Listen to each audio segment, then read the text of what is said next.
Hello बच्चों, क्या हाल चाल? अच्छे होगा? जोश लिख लो कमेंट्स पे। और 5 भी लिखा लेना है। अगर तुम्हारा 1000% है, 100% है तो थोड़ी देर में डिक्रीज हो जाएगा।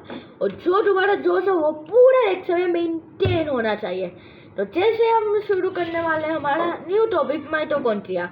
लास्ट टाइम हमने सेल ऑर्गेनेल्स पढ़ा था, वो छोटा ही था इसलिए हमने वो कवर किया और उसकी डेफिनेशन की थी और एनिमल और प्लांट सेल का डिफरेंस किया था। ओके, तो अब क्या करने वाले हम कि अब हम पढ़ने वाले माइटोकॉन्ड्रिया। माइटोकॉन्ड्रिया का सिंगुलर क्या होता है? Mitochondrion. First observe by Kolliker, however it was Benda in 1998 who named them so. Mitochondria present in all aerobic eukaryotic organisms.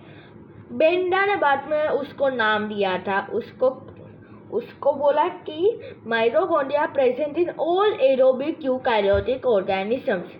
Sir ये यूकैरियोटिक क्या था? अरे बच्चों, चप्पल उगा कर ऐसे मारो। ये होता है कि यूकैरियोट, एक और बार लास्ट टाइम हमारे उस पर समझा रहा हूँ और बाद में अगर फिर से पूछा तो होगा नहीं, दूसरे फिर से पुराने लेक्चर्स देखने पड़ेंगे। ये यूकैरियोट क्या होता है? यूकैरियोट वो चीज़ होते हैं, वो हायर ऑर्गेनिजम्स हो कह सकते हैं, जैसे जिसमें वेल ऑर्गेनाइज्ड सेल हो। हमने लास्ट या 2-3 लेक्चर्स के पहले हमने पढ़ा था कि सूटकेस वाला कुछ, जैसे प्रोकैरियोट्स का आता है जिसने सूटकेस ऐसे ही सारा सामान उस पर फेंक दिया, वैसा प्रोकैरियोट्स। और यूकैरियोट्स तो शांति से 1-2 महीने लगाए प्यारे सूटकेस पैक करने में, कंपार्टमेंट्स में रख के, जैसे न्यूक्लियस उसने बनाया एक कंपार्टमेंट, वैसे सब कुछ करके यूकैरियोट्स के होते हैं। Okay, eukaryotes are highly developed organisms than prokaryotes. Mitochondria कैसे दिखते होंगे? Mitochondria are rod shape structures. तुम ऐसे बोल के तो समझ सकते नहीं। इस लाइट जो हमारा, ये लाइट तो आनी चाहिए ना बेटा, ये जो है हमारा, उसको माइटोकॉन्ड्रिया कहते हैं। Mitochondria rod shape structure surrounded by double membrane covering. Nucleus का भी डबल मेम्ब्रेन है, तो बाहर की भी तो इसी को तो डबल मेम्ब्रेन बना दो। सिर्फ अकेला ही न्यूक्लियस डबल है, माइटोकॉन्ड्रिया भी डबल मेम्ब्रेन है। The outer membrane is smooth and porous. Porous मतलब उसमें माइक्रोपोर होल्स हो के, जैसे कुछ तो होगा ना मेरे पास, हाँ ये जैसे मेरे ब्लैक पेपर है ऐसी बुक का, उसके ऐसे बहुत सारे छोटे होल्स हो के माइक्रोपोर्स ऐसे। तो फंक्शन, अरे फंक्शन तो जरूरी होगा ना। Mitochondria is power house of the cell. Power house मतलब जो वो होता है जो एनर्जी क्रिएट करता है, इसलिए हमने पीछे नेम किया गया था कि वो सिर्फ एरोबिक ऑर्गेनिजम्स रहेगी। क्यों? क्योंकि एरोबिक ऑर्गेनिजम्स ही ऑक्सीजन यूज करती है, एनाएरोबिक तो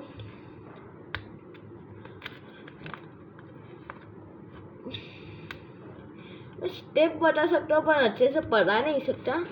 एनारोबिक है ना, सिर्फ लाइकोसिस कर सकता है, आपने पढ़ा हो तो वो भी हमारे काम का नहीं है। अगर आप जानते हो तो, मुझे नहीं पता, आप लोग जानते हो तो कमेंट्स में ज़रूर बताइएगा। ओके, माइटोकॉन्ड्रिया किस में मिलता है? प्लांट्स एंड एनिमल्स दोनों में ही ना।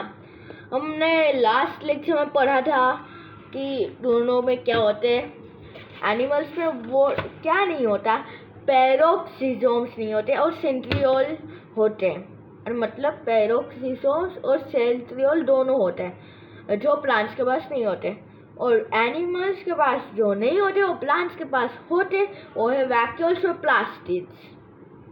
ये सेंट्रियोल मैंने बताया था कि सिर्फ सेल डिवीजन के वक्त ही दिखते हमको, है ना।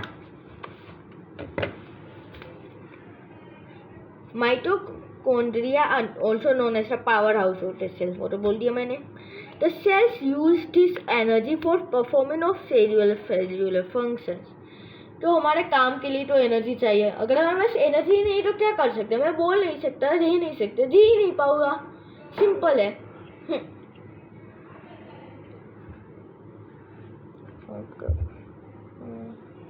तो और क्या है? Mitochondria also regulate the calcium ion concentration in the cells by storing them and release on them as a नहीं. मतलब माइटोकॉन्ड्रिया कैल्शियम आयन को रेगुलेट करता है by storing them and releasing them as per need. Okay. Mitochondria का outer membrane और inner membrane होता है. Outer membrane होता है कि आउटर मेम्ब्रेन पोरस होते हैं.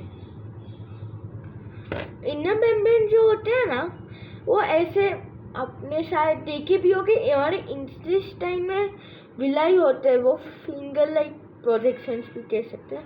तो यार हाँ, सिंपल है. तो इसको क्लीन कर लेते हैं. 2 मिनट और एक्सटेंड कर सकता हूँ. अगर नहीं कर सकता तो मैं बाद में कर लेंगे. बोले बहुत छोटा टॉपिक है, 1-2 मिनट का ही, तो भी समझा लेते हैं. इसको हम कहते हैं फिंगर लाइट. अरे यार इसमें तो लाइट नहीं है, लाइट की प्रॉब्लम है. अब दिखेगा क्या? अब तो बिल्कुल नहीं दिख रहा है.